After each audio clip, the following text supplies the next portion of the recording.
Brother Val, can we ask you to pray mamaya?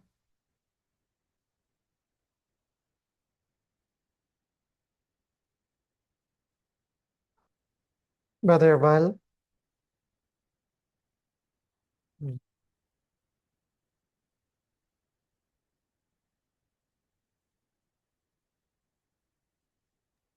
Yes, yes po, narinig. Medyo Thank ano ko. you. Okay.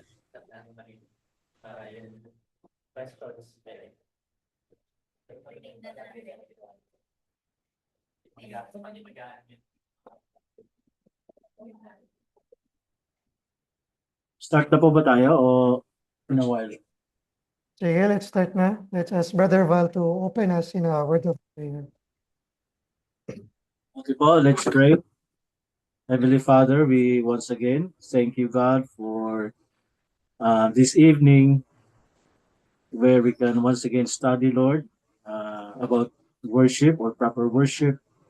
We ask your grace upon us, Lord. Niling namin, Panginoon, na samahan ninyo ang bawat isa sa amin. O Diyos, sa amin pong pakikinig sa pagtuturo po ng aming kapatid, si Brother Johan. Siya man po, Diyos, ay iyong puspusin ng inyong banal na spirito ng sa ganun Panginoon na um, He will share to us, Lord, He will share to us your word and give Him the wisdom and the knowledge, Lord, ang lahat ng kanyang napag-aralan upang maibahagi sa amin lahat, Panginoon. Hiniling po namin, O Diyos, ang kapatawaran sa anumang mga bagay na aming nasabi, naisip, o nagawa man, Panginoon. We ask for your forgiveness, Lord, and we humble ourselves before you. As we come, Lord, we may receive your grace and mercy, so that, Lord, we'll be able to glorify you and we will be able to please you more this evening. We ask, Lord, sa mga hindi pa nakalagin, naka-join, we pray, Lord, for that opportunity, for the chance na sila ay makasama namin muli upang kami sama-samang kapag-aral, Panginoon, about worship. In Jesus' name, Amen. At Amen. Amen. Amen. So tonight, we will be looking at the elements of worship or what makes up ano yung things that are part of the worship. Because last week we looked at circumstances, and then we have looked at the principle, the regulative principle, as well as the biblical theology, what is the Old and the New Testament, and then, of course, the nature, the purpose of worship. I think one of the clearest texts that deals with the elements of worship is in Acts 2. Acts 2, verses 42 to 47. Acts 2, 42 to 47. Here it says, and they, the church, were continually devoting themselves to the apostles' teaching and to fellowship and to the breaking of bread and to prayer. And everyone kept a sense of awe, and many wonders and signs were taking place through the apostles. And all who had believed were together, and all had things in common. And they began selling their property and possessions and were sharing them with all, as anyone might have need. And day by day, continuing with one mind in the temple, and breaking bread from house to house, they were taking meals together and with gladness and sincerity of heart, praising God for and having favor with all people. And the Lord was adding to their number day by day, of those who were being saved. So in Acts 2:42, we find that the church was doing, some people would just say fellowship. But I would argue it is worship kasi meron doon element, there's a component, there's something there which is the sacrament, which is only available in the worship service. We will see as we deal with the sacraments, ano po yung, ba't po siya consider as an element and why is it an element of worship? Why it shouldn't be done outside of public worship? So, how did they know? If you think about it, how did they know that these are the elements or these are the things that you should do or they should do, that they should have in a church? Kasi, di ba, kung tatanungin nila, oh, di ba, New Covenant na New Testament na, paano pa natin nalalaman or malalaman, ano po ba yung mga elements that should be present? But before we move there, we see that again in verse 47, that the worship of the church, the fellowship of the church is happening because it is happening in the context of those who were saved. There is the redemption that happened. That is why the church is able to worship. Now, in letter B, we will see how do we derive yung mga elements. I think that the letter C should be the first one. There are three guidelines that Bannerman gives us. Well, number one, it has to be an explicit command. For what is an example of an explicit command of an element of worship? Or what element of worship is explicitly commanded by God? For example, the Lord's Supper. Di ba sabi po, do this as often as you eat and drink in remembrance of me. So there is a commandment.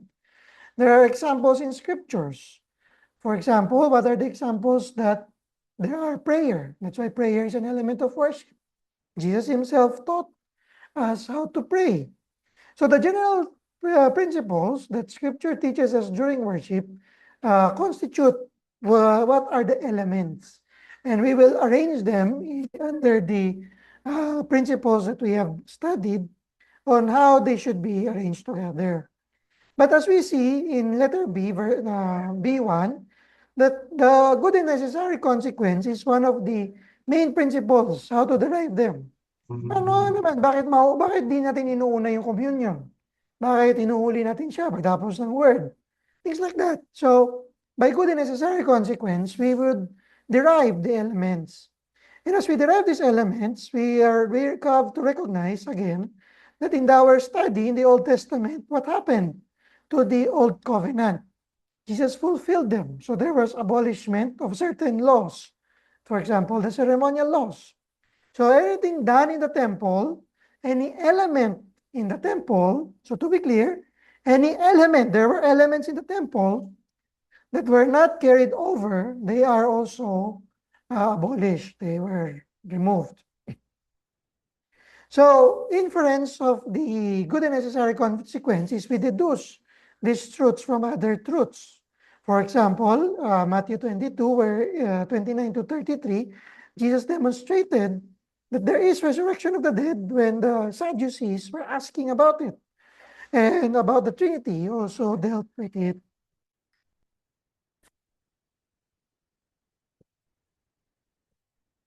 So we will look at certain examples, particularly in the New Testament and Old Testament, on what are the elements.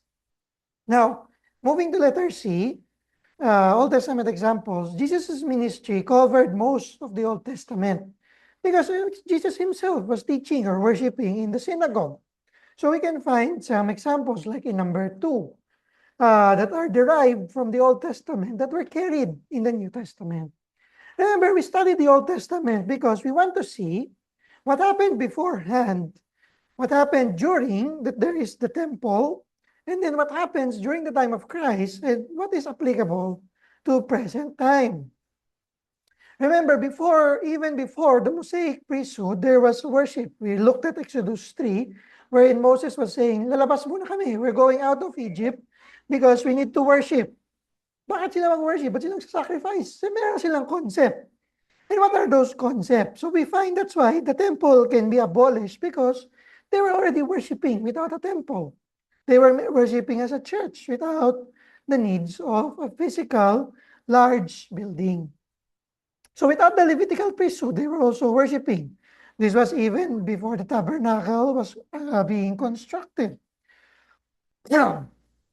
So the church in its older or earlier years, there were themes that were already present that were clarified by Christ, which is the simplicity of worship. Bakit the church must worship in spirit and in truth? Because worship must be simple. Simple in the sense that there should not be any forms of complications, particularly with the elements. Kumbaga, anybody, even a young child, can perform. Perform in a sense that they can understand those elements. There's no complications needed. And then the spirituality of the church, we have also discussed it because that's the nature of the church. The church in this present age is not the permanent church, but a reflection of what the church will be doing in the coming years. So again, the question will be asked, when was the new covenant then inaugurated? Some people would argue it is during the Lord's Supper because he says, this is now the new covenant in my blood, Luke 22:20. Some people would even argue that it is during the Pentecost, perhaps because the Spirit is outpoured, but I think it is more probable that it was during or somewhere in between those periods. So what's new? Di ba? Yung tatanungin, ano bang binago ngayon sa New Testament? Actually, wala naman. There's just no physical temple, but the new thing is, wala na ang temporary priest. There's the permanent priesthood. There are no need for animal sacrifices because there is now the human the living sacrifices that are rendered to God. Now, before we proceed with the New Testament elements or deriving them, there's a caution Dr. Paipa once us or taught us in the class. Sorry. People can sincerely disagree because later on we will be discussing about yung mga controversial elements. And we can sincerely disagree and differ with one another, including those who would say that they are regulative principle people. We are following the regulative principle. That's why disagree. There are disagreements. So these disagreements are a good form of exercise for us for humility and patience with one another. Kasi magkakaiba eh. Bakit pareho naman tayo regulative principle? Pareho naman tayo ng biblical theology. Pareho naman tayong covenant theology. Bakit hindi pareho yung conclusion? Why are there differences? So it's a good exercise for us to be humble and at the same time patient. Now, in the Confession of Faith, chapter 21, in the 3rd to the 5th paragraph, we can find yung mga elements in the New Testament, which our confession adopts. Number 1, we will see that there is, as we will see, there's the word. And then there's prayer, singing or songs, sacraments, offering, and then the special elements. The Confession of Faith, in especially the Directory of Public Worship, it added a few more elements in a sense that for them, ito na yung derivation ng good and necessary consequence, which is invocation, benediction, the saying of the Lord's Prayer, and of offering. Now, yung creeds po, sasabihin niyo, di ba pag reform, dapat meron talagang creeds. Dapat nagre-recite po ba talaga ng creeds pag reform? Well, even in the Westminster Assembly, it was debated. Kasi merong mga independent, may mga congregationalists, they were arguing that it was an old patchery of the evil things or the evil stuff. Kumbaga parang for them, tira-tira daw yan nung mga galing sa Rome. Masabi ng mga congregationalists, dinadala nyo lang naman yan sa galing yan sa luma, don't bring it over. So that's why the Westminster Divines, in their wisdom, they said, we will not adopt it in the confession of faith, the creeds, the creedal reading. That's why it's okay actually if we're not doing creedal reading as of the moment. But there will be a case to be made as we study that creeds are actually today. Thank you. But there are actually case wherein the creeds are part of the old covenant or of the new. It is more of the wisdom na lang siya na nilagay siya sa directory over believing that it should be in the. Now, on the elements, we will find that the word is to be read, to be preached, to be recited or dictated. It's a form of worship. The call to worship is a form of worship. Now, meron kayo makikita ang word, it's called votum. Anybody knows it? It's a Latin word. Anybody even online, maybe you know what's votum?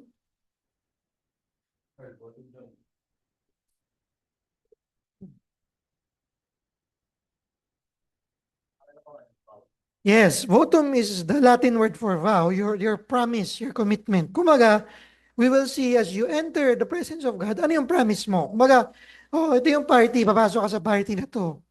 May promise ka ba? Makisama ka ba? O ayaw mo makisama? Things like that. So there's a vow that happens. You're using the word of God. And then there's the salutation wherein God greets us, and then the benediction, which is also a word of God. There's a common misconception that the benediction is prayer. But I think we can argue that it is actually the word of God. That's why you don't see prayer in the sense that it is being prayed out. It is actually being given as a word of God. Now, prayer, there are various forms of prayer.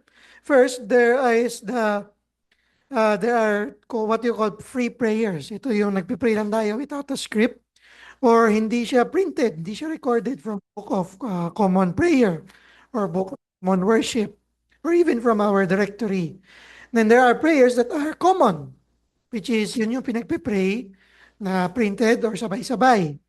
And then there are various forms wherein there is praise and adoration.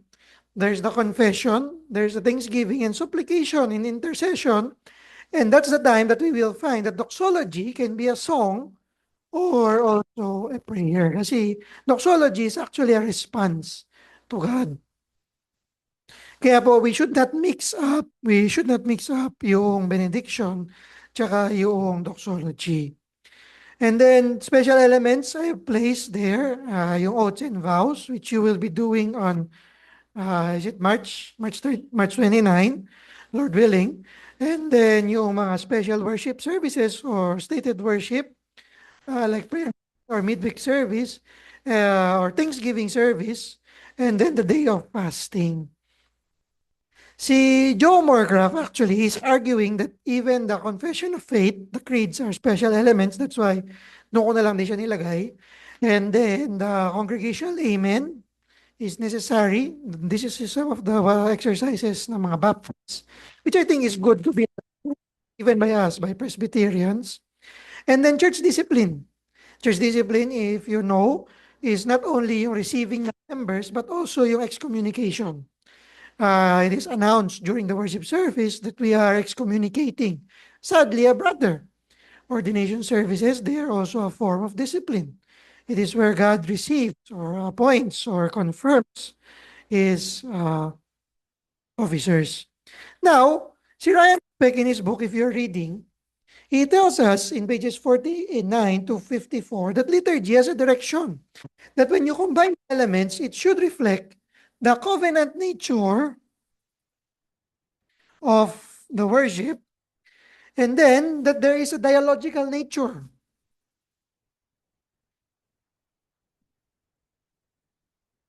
And then there's a gospel logic. There's an interaction that's happening. Hindi lang puro, hindi lang rin nilalagay together for the sake na, para matapos ito, section na to. Para matapos na yung kantahan, tapos word, tapos kanta na lang ulit, tapos na. No, there has to be a proper order na consistent with the dialogue and the covenant that is happening. As God calls, for example, man stands. Then God speaks, and then man responds, and then God himself dismisses. Some of the elements, and lastly, sabi ni Ryan Speck, elements needs to be used according to their purpose. So for example, if it is the word, anong gagawin mo sa word? Sasayawin mo ba siya? I-drama ba natin siya? There are things like that. So those are the questions. So as we have, before we move to the controversial elements, ito yung magiging framework natin when we form the worship or the liturgy. And then, of course, from there, makikita natin yung regulative principle. Tsaka natin malalabas kung ano yung order na natin ng worship service.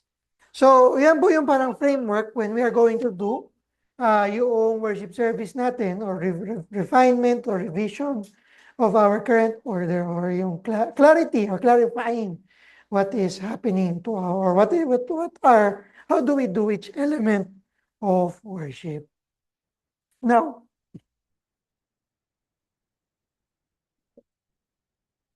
moving to the controversial elements, hindi po controversial siya because some people argue for it in favor of reform, and then some people are saying na dapat ganito, or they're doing this in their church and we're not doing it in another church. So one of the limitations that we will not be discussing tonight is, of course, is the clapping of hands, which we will deal in singing due to the limitations of time.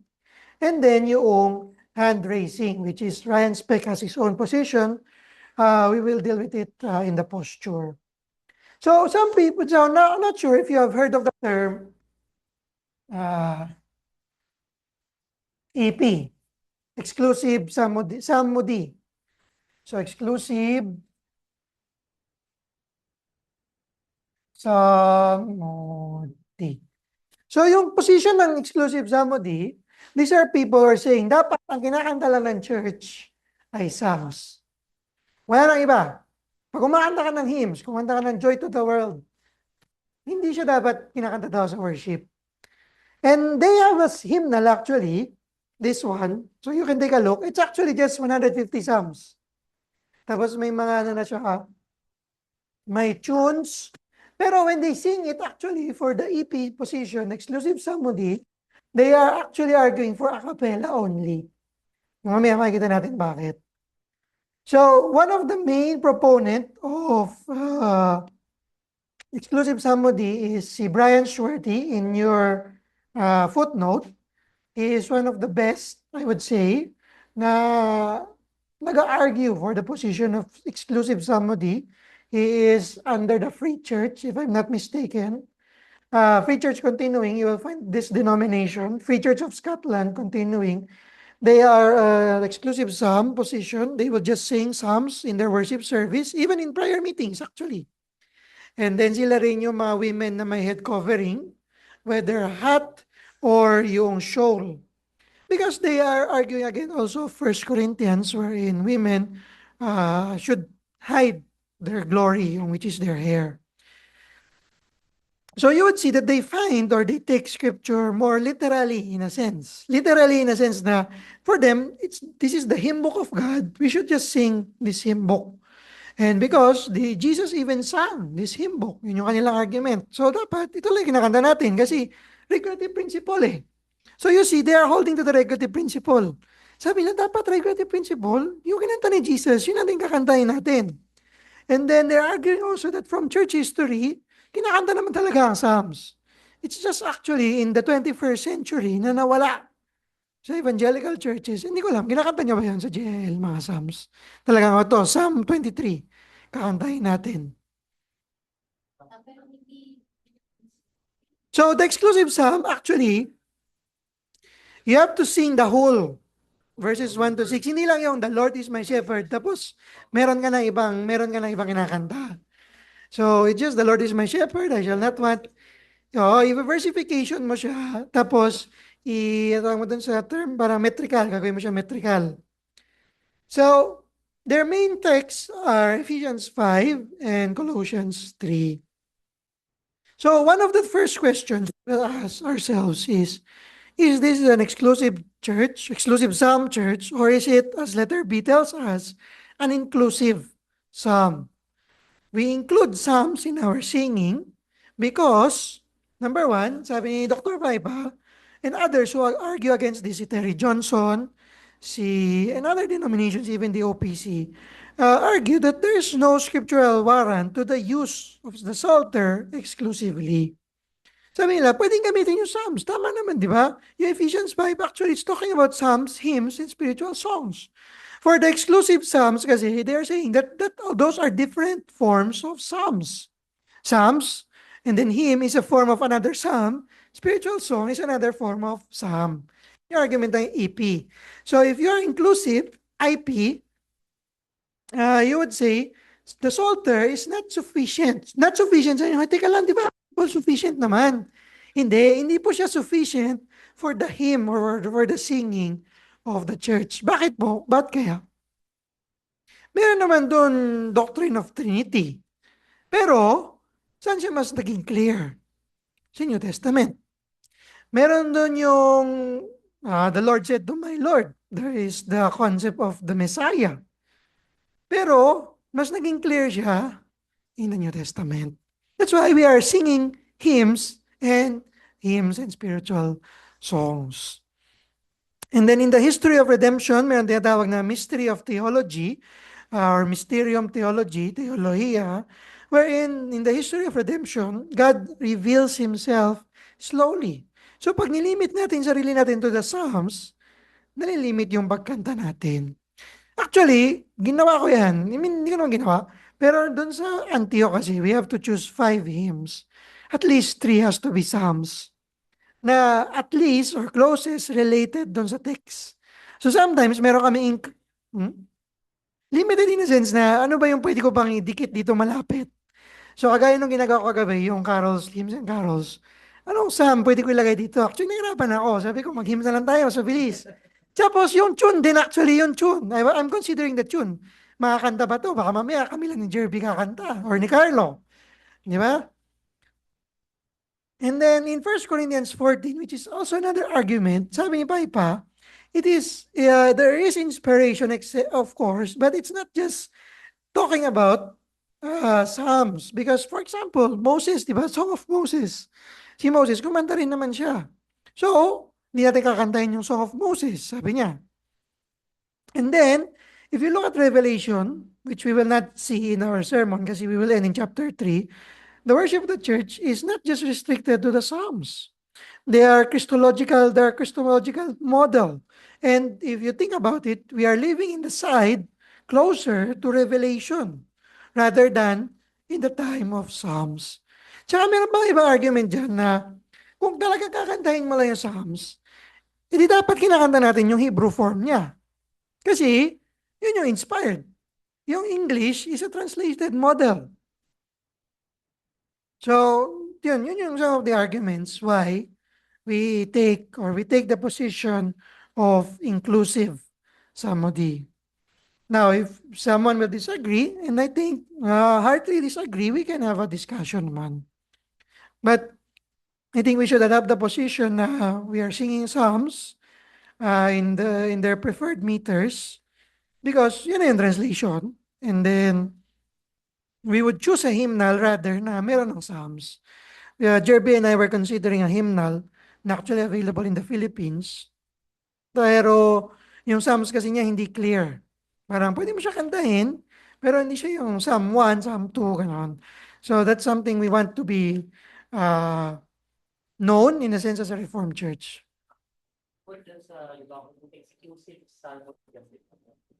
Meron tayong mga tinatawag na imprecatory psalms. Applicable ba yun? Na? Na awitin? Oo. Imprecatory? So baka meron kang sermon na may isang politician na nag-control ng natural calamity. Suppose, siguro appropriate siya kasi yung city niyo affected. Yung text mo malapit doon. So, for example, you're gonna do that song. Pwede mo siya kantahin as a hymn of adoration or hymn of confession. Kasi actually, if you look, kompleto talaga yan. 150 na Psalms.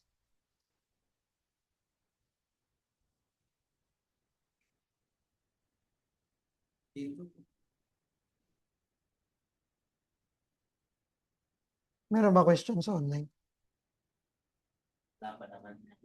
Okay, so that's Psalms. Those are controversial. People who hold to the regulative principle also take different position whether to just sing Psalms or not. And then next is the connected to it, yung sabi ko kanina, exclusive psalmody, those who are holding the EP position, they would also hold to a cappella singing only. So what happens? For example, so the question here is, are musical instruments element of worship? Ngayon, meron tayong blessing na Jerby na magaling magpiano. What if one day, kagaya siya ng isang elder namin sa States, may nag-offer ng times 3 or times 5 nung salary niya, na pwede nang di mag-asawa yung asawa niya, lumipat siya from our church to that church. One of our elders in a PCA congregation, magaling siya kumanta. He's a good singer, he's a good pianist. Siya actually nag-tutor kay Jovi how to play some piano. Tapos, sabi niya, aalis na ako. Kasi times 5 na or something yung in-offer sa kanya ng malaking church. So, wala kami musician. So does that mean wala na kaming worship at that time? Of course, the answer is no. So even if that happens, even if, for example, nagkaroon ng opportunity, may nag-invite, Jerby, dito ka lang sa church namin, malaki yung organ dito. Dito ka na lang mag-play. Magaling ka naman eh. So, musical instruments are not elements of worship. And if you think about it, most of the Old Testament examples are used in the temple. Di ba kasi yun yung argument ng mga tao, kailangan may musical instrument, kailangan magandang instrument, hindi pwedeng walang instrument, hindi pwedeng gitara lang, hindi pwedeng MP3 audio lang.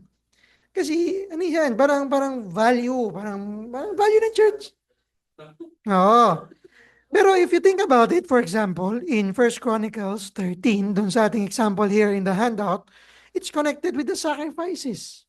It's connected in 2 Chronicles dun sa building of the temple. And then in Ezra, kumanta sila no dedication. So pwede naman talaga kumanta with musical instruments. Pwede si Carlo mag-drum, kung gusto mo, sa Tuesday, ng mga ano na yun, di ba? Kasi, kasi, ano naman siya, hindi naman siya worship service. Those are outside of worship. And hindi naman natin nililimit na, bawal ka na mag-drums kahit panghabang buhay, bawal ka na mag-musical instrument. We're just saying that they are not necessary for worship service to happen. And then Gerardo, as you will see in 5, he actually has he has a sermon, I think it's a sermon against musical instruments. Pero kung makikita niyo yung note ko sa baba, actually napuntahan ko yung church na yon. Meron talaga, ang ganda talaga nung yung organ doon, dinonate siya. Sinip pa nila from, I think from the UK to South Carolina. Pero ayaw niya. Ayaw niya kasi sabi niya, pagka nag-donate to, sasabihin ng donor, o tinan mo, ang ganda-ganda na nilagay ko, kaya tinanggihan niya.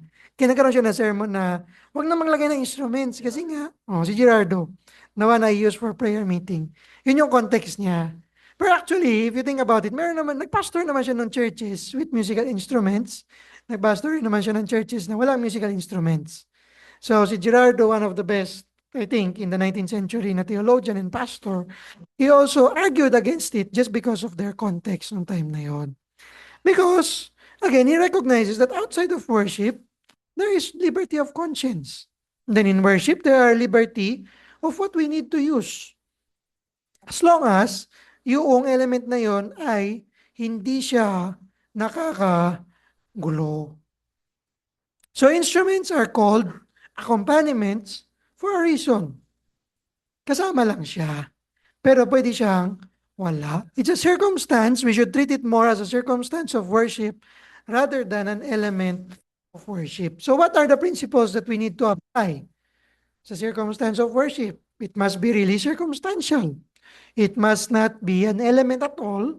And then, it should just support worship. So for the element of singing to happen, yung worship or yung song or singing, the musical instrument should just be supporting. Hindi pwedeng nakakalunod. Merong mga times na sobrang lakas ng speaker na wala na, hindi mo na marinig yung congregation kumakanta. Kaya po, yun yung mga rejections. Kung makikita nyo sa internet, meron kayo makikita sa reform.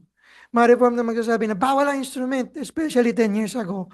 And then, as you study it carefully, hindi naman bawal. Hindi lang siya priority.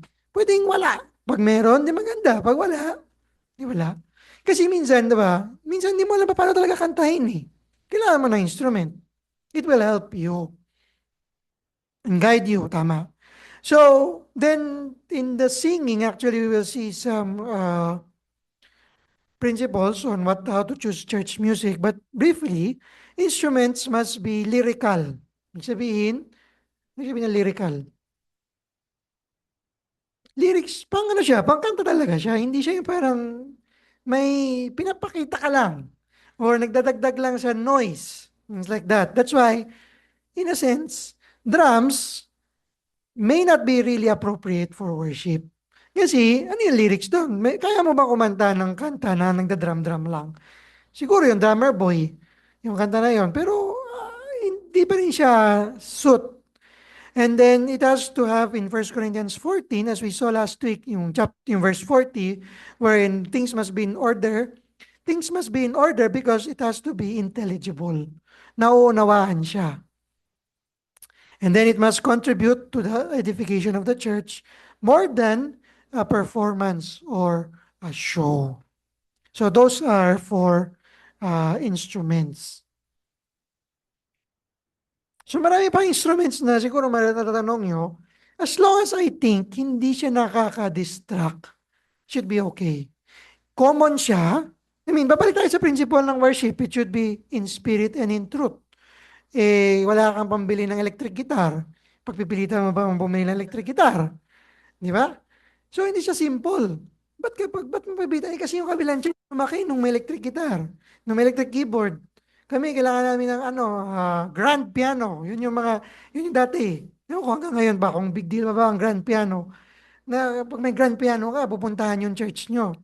So, it has to be aligned dun sa mga principles na we have discussed. So, you are tying it all together. Now, dito sa musical solo, bawa, offering. Pwede bang may kumakanta sa gitna? Walang kumakanta, siya lang. O yung worship leader lang. O yung worship director. And choirs. Now, choirs is a sensitive topic. If you need to know, and you must know, that Pilgrim actually has a choir. Pero wala silang special number during the service. Then, during the start, they would sing and guide the congregation to singing. So, sabi ni Dr. Paipa, choirs were made up of Levites and were part of temple worship. And most of the choirs, if you will see, is connected to the sacrifices. So, by this New Testament, dahil wala na tayong sacrifice, you don't bring a lamb, you don't bring a bird to sacrifice, necessary pa ba na merong choirs? If you think about it, in the first century, the persecution of the church, merong choir na kumakanta sa underground church. Or ngayon, sa China. Di ba mas risky yun? Di ba mas hindi siya simple? Mas complicated. Ano pa? Ano pa yung complications that choir brings? Choir practice. Kailangan Wednesday night, Saturday night, nandito ka. Sunday, 7 o'clock, nandito ka na agad. Kasi 8 o'clock yung reservation natin doon. Kailangan pa-practice na kayo. So, choirs may not be simple. Nagiging complicated siya. Pag may choir, kailangan merong choir director. Kailangan marunong kumanta talaga yung choir director. And then, it would raise to the question na what is really singing and what is just listening to singing? Which one is the element of worship? The element of worship is singing, the song. If nakikinig ka lang ng kanta, how does that become covenantal? How does that become dialogical? Hindi siya nagiging dialogue. Kasi, monotone lang yun, monologue. Kumakanta lang siya. How is it working in the order? Hindi ba siya nakakasira na nagsasalita, nagpapalitan ng exchanges, tapos biglang may kakanta nga lang out of the blue. So again, we can sing. Hindi naman sinasabi ito bawal ang singer. Ngayon sabi ko sa inyo, there's a PCA church we visited. Sadly, one of their leaders or one of their companies singing, kamukha ni Taylor Swift, babae. This is a church founded by a famous pastor, famous church planter. And babae, magaling talaga siya kumanta at marami talaga nag-attend noong time na yun. Auditorium yun kasing laki ng Lager Way, puno talaga. Or mas malaki pa sa Lager Way, pero puno. So, musical solos and choirs, they are, or special music in general, they are not elements of worship. Interestingly, si Moorcraft in his book, he argues that musical solos are okay. Bakit kaya? Ano kaya yung argument niya if you have read the book and read the handout?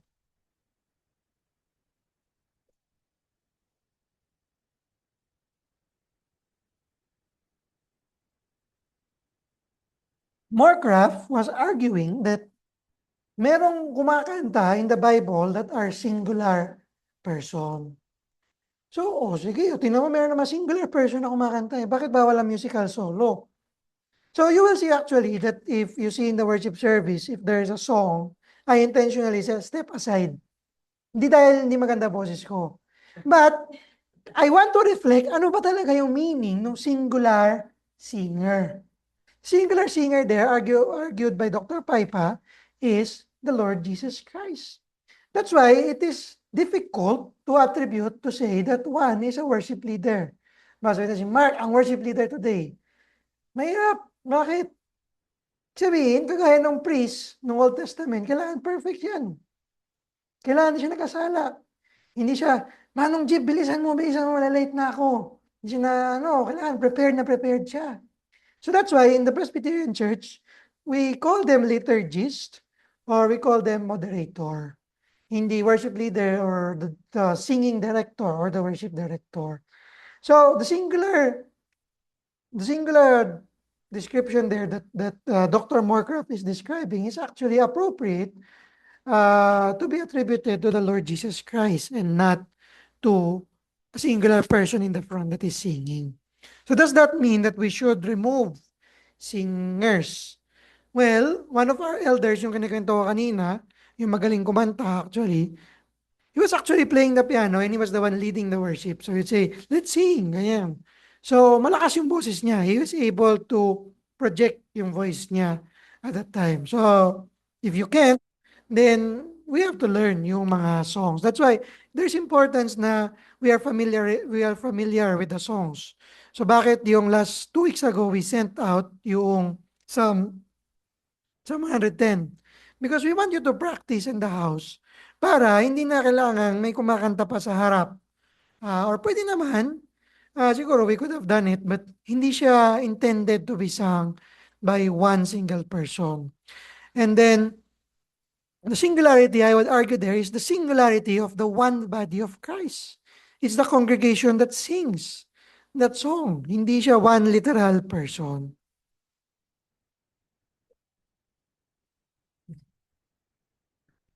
Next, ito na yung last section. Drama and dance. So, 2 things. So, sabi nila, di ba, ginawa naman ng Diyos ang arts. Bakit tayo natin gamitin? Di ba, yung singing, it's a form of an art. Paano naman yung drama? Paano naman yung dance? Oh. So, in drama, meron kasi ginagamit, sabi nila actually, hindi naman reform, pero just for you to know, meron tinatawag na theological framework na tinatawag si Michael Horton na speech act theory. For him, for things to happen in the biblical narrative, God has to speak. So merong drama daw na nangyayari. And people use that as a reason na bakit pwede ang drama. Kasi nung sinabi ng Diyos, let there be light. Nagkaroon ng drama, which is light. There was an action from that speech. Now, sabi ni Dr. Paipa, God has appointed, of course, verbal communication. Meron talaga speech. And actually, yung speech actuary na yan, my professor, and I put it in the footnote as well, as a critic, kasi paano naman yung mga moment na hindi nagsalita ang Diyos? Pero nagkaroon ng work. So, for example, the silence between Malachi and Luke 1 for Zechariah. So, the speech actuary is a good theory, but it fails to be a solid framework. Kasi God indeed has appointed verbal communication, and to replace preaching with drama misses the point of the narratives having dramatic effects for our understanding. Now, if you think about it, bakit yung mga bata these days pinagbabawalan, or hindi pinagbabawalan, binabawasan yung screen time? Sabi ng mga doktor, kasi daw nababawasan yung kanilang imagination. Which I think is true kasi naging focus mo na lang yung panonood na wala namang interaction. Kahit naman si Dora, kahit anong tanong niya sa Spanish, kahit anong sagot mo, hindi ka naman niya naririnig kasi program na yon, nakascript na yon. So, drama is not a form of worship. It's not a element of worship kasi ang word is used or designed for you to think, for you to consider. Kaya po sa sermon, we are not to be passive worshipers. We are to be active. Oh, oras ako na to, 30 minutes, 40 minutes. Tapos na dapat to. Hindi, wala na ako, lalabas na ako. No. Na pag drama, siyempre, uy, manonood ako, tatapusin ko yung drama. No, it misses the element of worship wherein, where's the covenant? if you skip that part of worship, wala nang covenant. Parang hindi mo tinatapos yung agreement nyo na may date. Kumbaga, parang nag-date kayo, tapos sabihin mo halfway, ay, ayoko na nabigsa sabihin mo, alis na ako. Hindi na interesting, hindi mo na dinadrama sa akin. Di ba? And it's not dialogical. Kasi drama is dialogical between the characters, but it's not dialogical with the audience. There is some form of order, but again, it misses the other two considerations. Sabi ba ni Paipa, if you consider first Corinthians, the first two chapters, Paul speaks against pagan forms of communication. Now, it's not saying that that drama is pagan or yung rhetoric, pagan yan. Yung dapat magaling ka mag-persuade. Dapat hindi pwedeng boring yung sermon in the sense na monotonous. Di ba? You will see that I'm trying to persuade you into a position. It's actually Greek rhetoric. So, hindi naman sinasabi na all pagan forms needs to be avoided. But we need to be careful. Ano ba talaga tong form na to? Is it proper to apply it in the context of worship? Is it proper to be a form of element? And remember, in drama and theater, what is its purpose? Is it designed for you to participate dun sa drama? Bawa, Shakespeare. Hindi. You're appreciating art. You're appreciating poems. Pero, may mga nakakatulog. May mga bata ang hindi pwedeng mag-attend kasi hindi nila ma-appreciate yung worship. But worship has to be even appreciated by young children. Yung mga visitors. Sabi niyo, yun nga po, yung mga unbelievers, ini-invite ni Anton na kanyang playtime, kailangan punta kayo dito sa RFC, magaling mag-acting yung mga tao dito. Oh, hindi. Kasi, sinasabi mo, yun yung means to bring people to Christ. Hindi enough yung word ni God. And the purpose of worship has to be participative. It is designed that there needs to be proper decorum. Or proper decorum as audience is in theater is just watching silently. But worship requires participation. That's why it's okay to say amen. For example, may mga prayer na talagang convicted ka. Or after the Lord's Prayer, you say amen together. So, hindi mo pwedeng gawin yun sa theater. Tatapusin mo lang siya. Pagtapos na, standing ovation, di ba? Pagtapos na.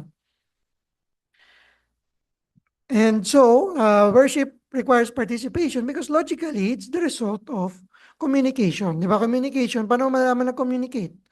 Pag sinabi ko, bawa, may tinanong ako, do you agree? Tumango ka, naintindihan mo. Na-communicate ko yung gusto kong sabihin sa'yo or sabihin sa'yo, disagree ka ba? Tama ba to? Mali ba to? Those are things. So, that's with drama. Next is dance. Now, sa dance, meron talagang proponent dito, which is yung na-discuss natin last week, si Dr. Frame, or 2 weeks ago, Secretary Principal. That's why he was able to mingle yung circumstances tsaka elements. Kasi for him, wisdom na to eh. Baka kailangan talaga minsan sumasayaw kahit nasa kumpuan ka, kumakanta ka. Di ba? So Dr. Frame, he argues from Psalm 149, tsaka 150, pati yung 2 Samuel 6. We will deal with 2 Samuel 6 later on.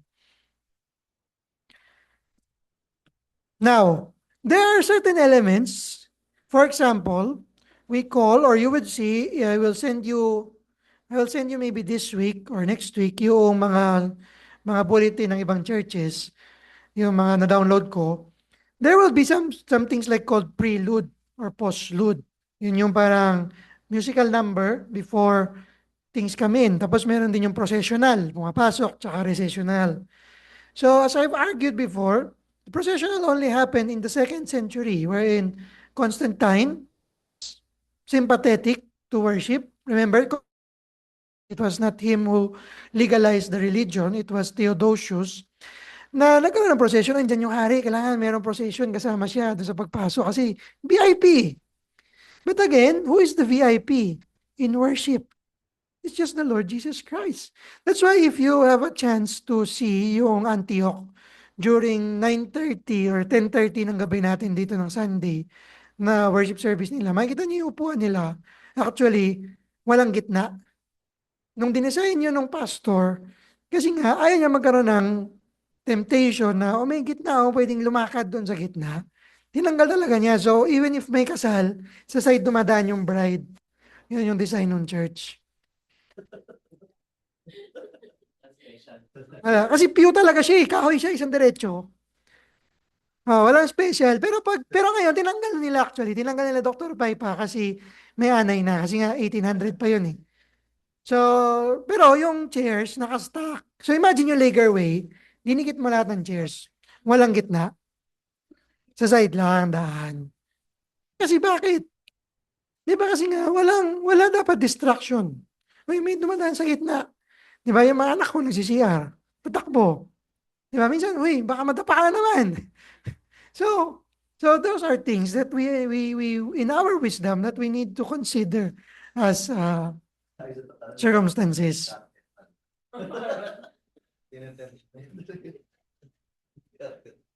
Sabi ng iba, kailangan daw so going back to dance, sabi ng iba, pag dance, participative na yan. Sabi nung singer, kaway, kaway, kamay. Di ka makaway, kaway, kaway na kamay. So, is it reasonable that it is participative in worship? Do you agree dun sa argument na to, or how would you refute yung argument na to? Hindi ko lang kung nalagay na sa handout yung sagot.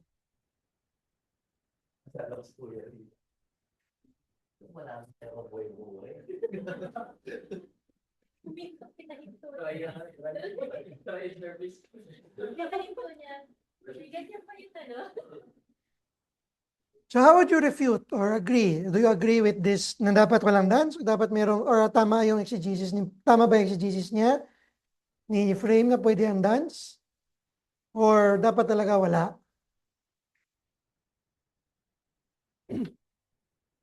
How would you agree or disagree? Hmm. So you can actually read your handouts. Doon yung sagot yata nilagay ko. Walang na ako nilagay ko yung sagot eh.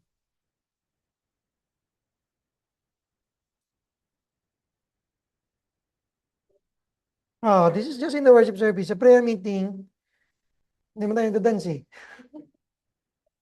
Nagpa-pray tayo eh. So how would you refute? May lumapit sa'yo. Bro, ba't wala kayong dance? Di ba Psalm 149, 150, 2 Samuel 6?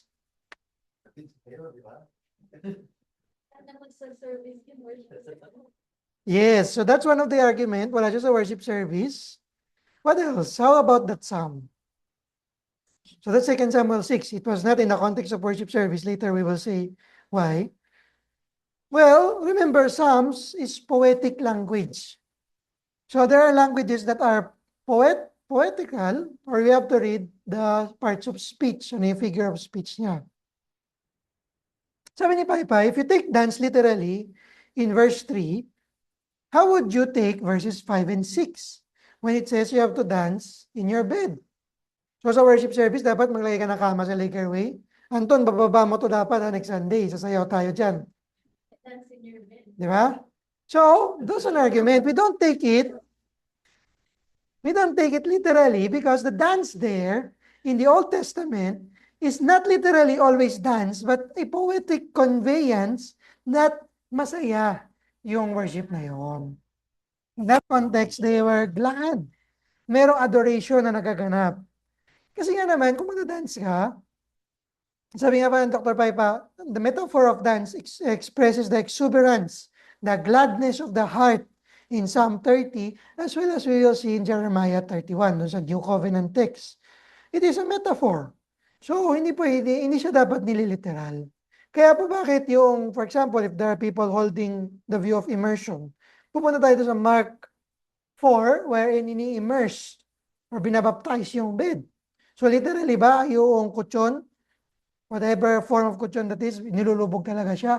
Di ba sasabihin sa'yo naman dawe form, nilulubog yan. Or ng Uratex, kahit kikita sila. No, kasi hindi naman siya literal na baptizing or immersing in that context. It was just wetting, getting it dry.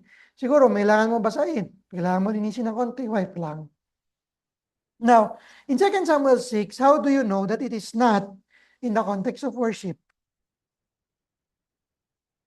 2 Samuel 6, 12 to 23, David danced.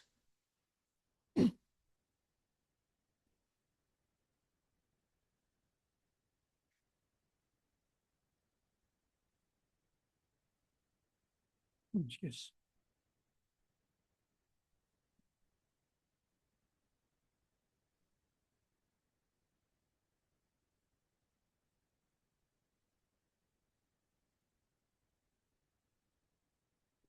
Edit na talagang pinway, dahil nakapag-combine. Pero mo nag-fail eh. Yan ang naipasok na nila. Parang todo.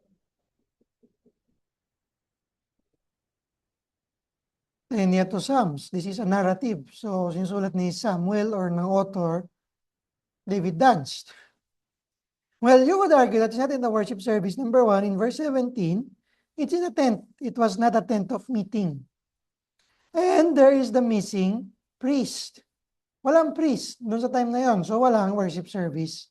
Wala Levite, wala nagaganap. So, Dr. Paipa is saying that none of these examples were performed as part of corporate worship. They were performed really outside. They were performed without priests, without Levites. They were performed, if with a priest and Levite, it was for the temple. It was not for simplicity. Kasi nga naman, paano naging simple ang dance? Madali lang ba? Kailangan mo priest. Di ba? Eh, di ba minsan, pagka hindi maayos. Di ba, kahit ako, hindi ako sumasaya, alam ko kung nag-practice o hindi. Pag hindi sabay-sabay, kalat. Yun yung term natin sa Tagalog, di ba? Kalat.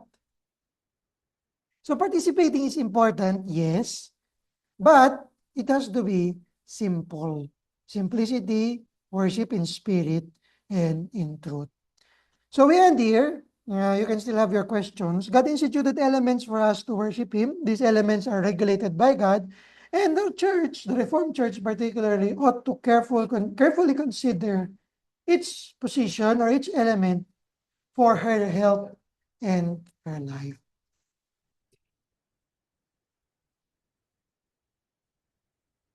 Any questions?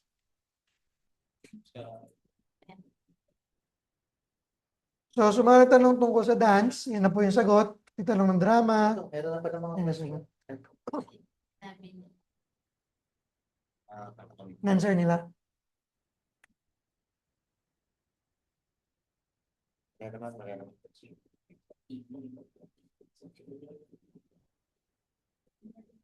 Sabay-sabay pa tayo dati. I am free.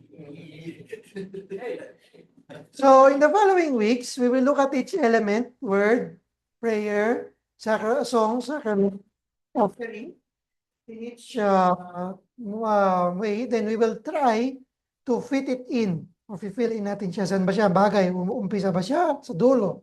Things like that. Para pagkatapos ng class, we would be able to formulate yung worship. So, over the 2 weeks na wala tayong class, we will be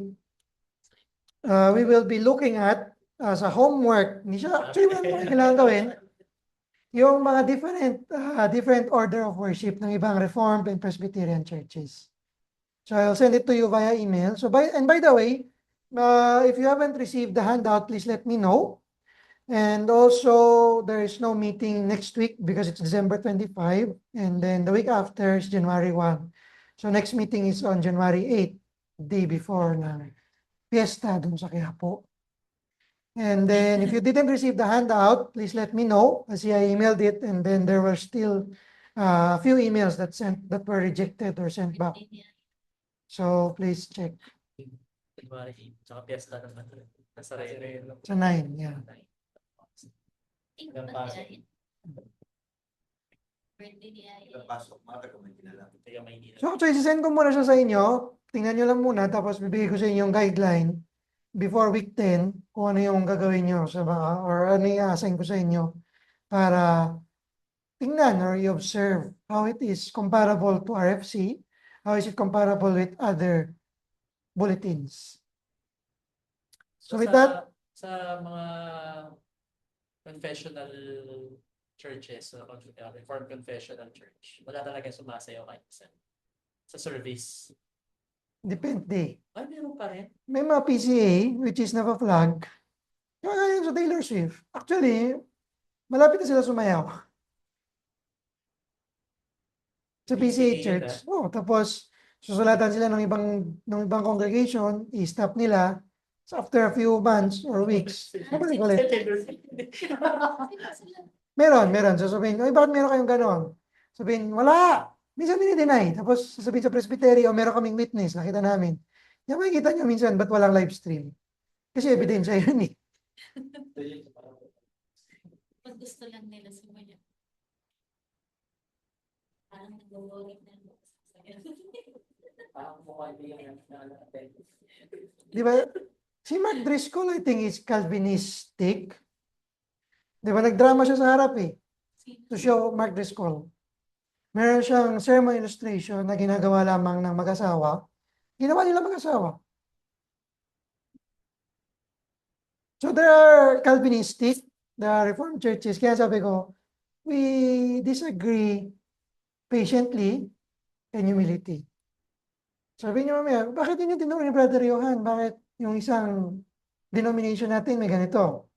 Actually, just for you to know, this is not part of the lesson, but part of a different lesson, which is the ecclesiology.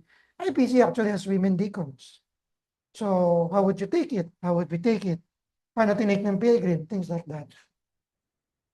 So, how do we disagree? Do we disagree? How do we disagree? Things like that.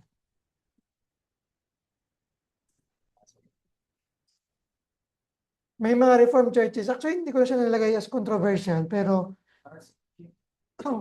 another controversial is during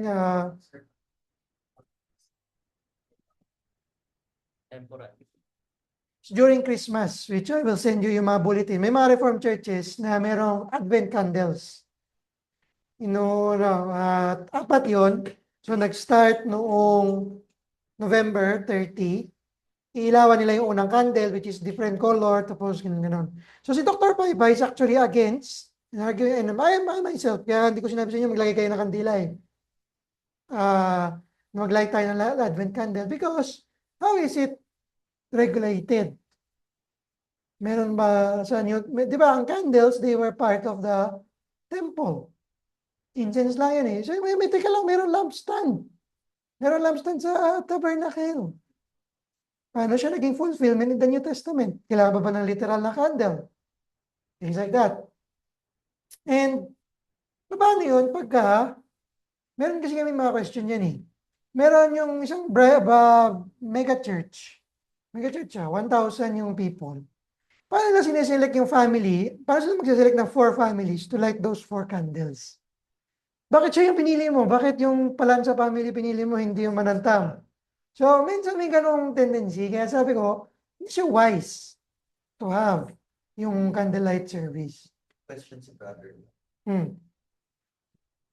How can we prove in the text that David's dancing is not literal but a poetical as in the context of Psalms?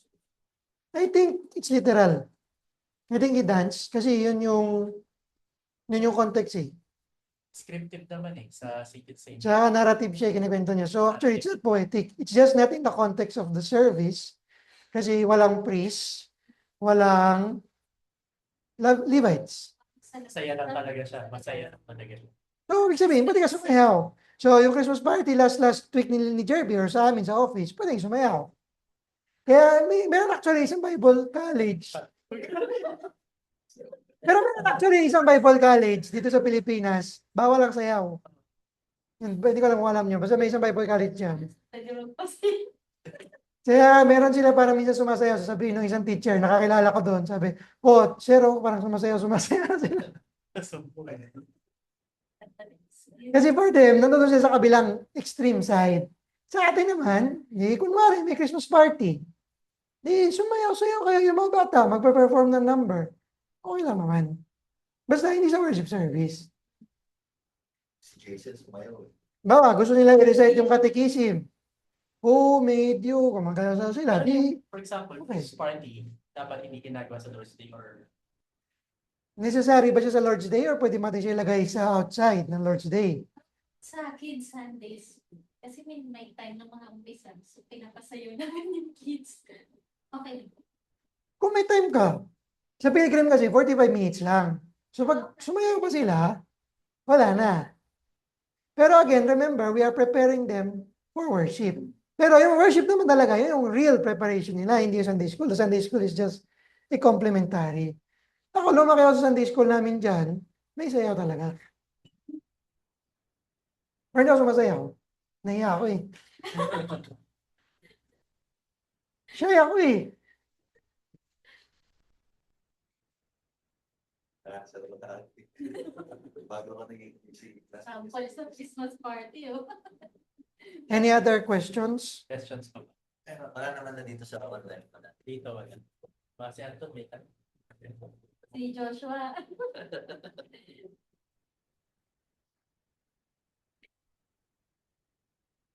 Kaya pala sa Pilgrim, na ano nila, video ka okay tayo na nakaraan.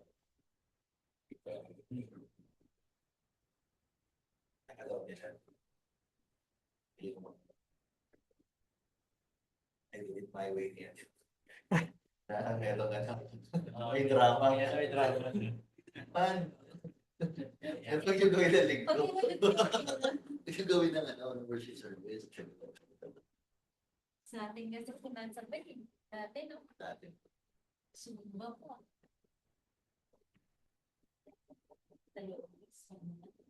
Meron siya talagang may higpit na mga magulang na ngayon kumanta niyan, okay. Extreme. Conservative. Consider na po ba na musical solo yung, halimbawa, nag-worship dito. Kasabay mo yung congregation, pero yung mic nakatapat sa'yo, habang musical solo. Kung ang ginagawa ko pag ako yung sound tech, hinihinahan ko yung boses niya.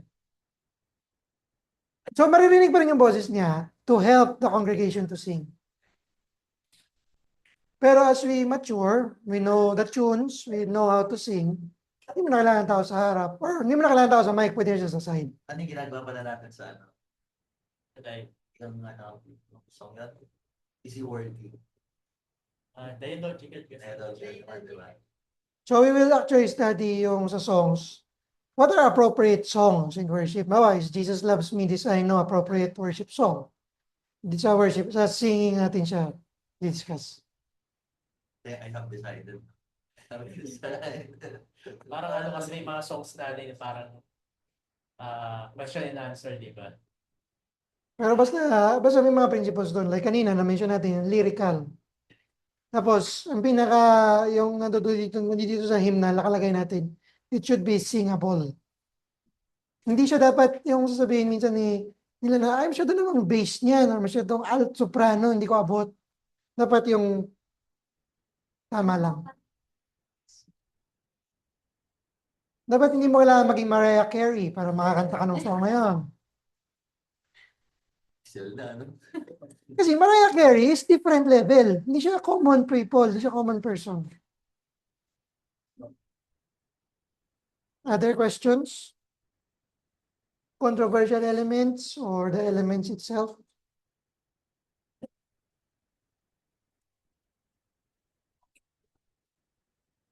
If none, let's ask Anton to close us in prayer.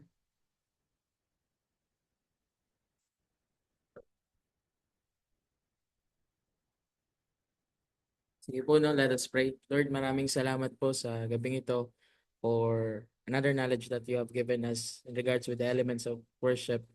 And maybe marami pa rin pong tanong and marami pa rin pong kailangan kaming aralin. But we thank you for your grace na sa gabing ito ay marami na naman po kami natutunan.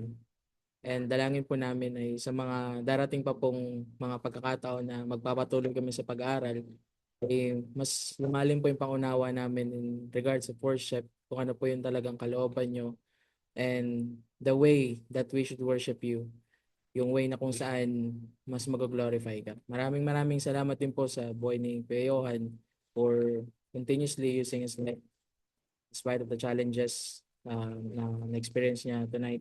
We thank you for his life, and we pray na patuloy niyo rin po siyang bigyan ng magandang kalusugan at maging maayos po yung nararamdaman niya sa kanyang lalamunan.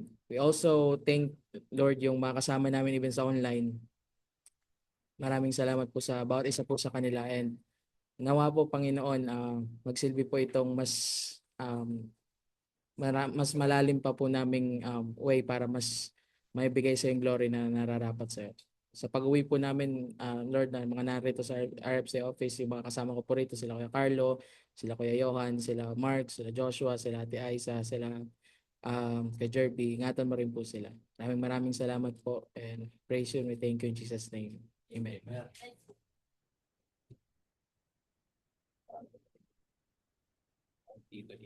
God bless po and thank you so much, Bro Johan.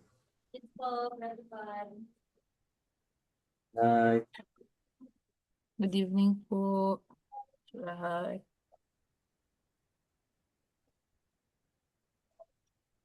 May party po ba tayo? Joanna. Opo, Joanna po.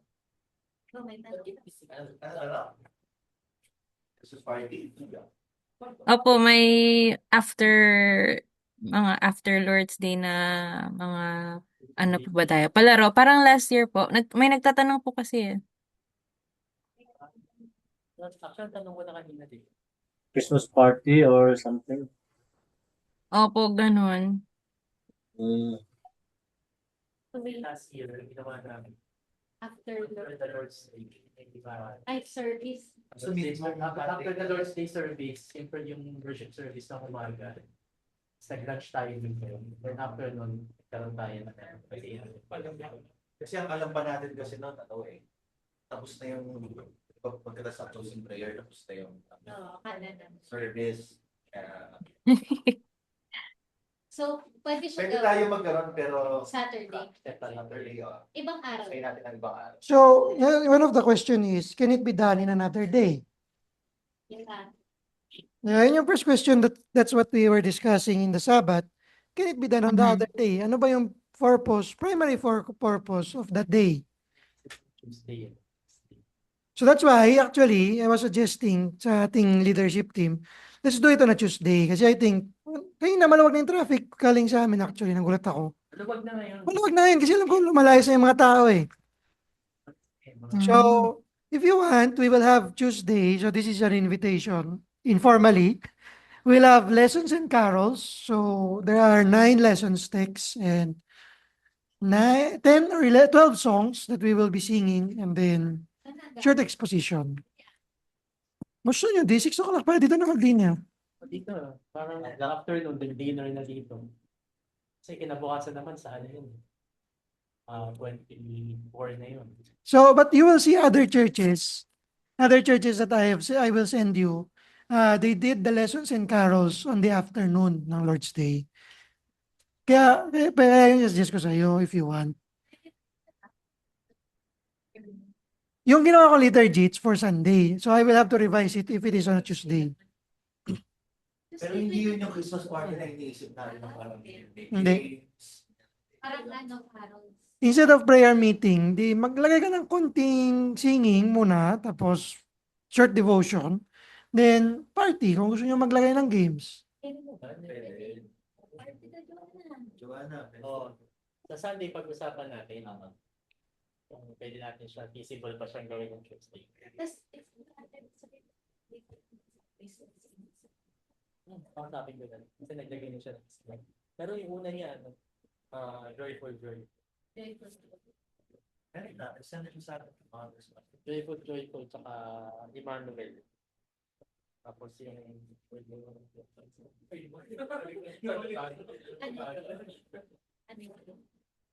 Okay na rin.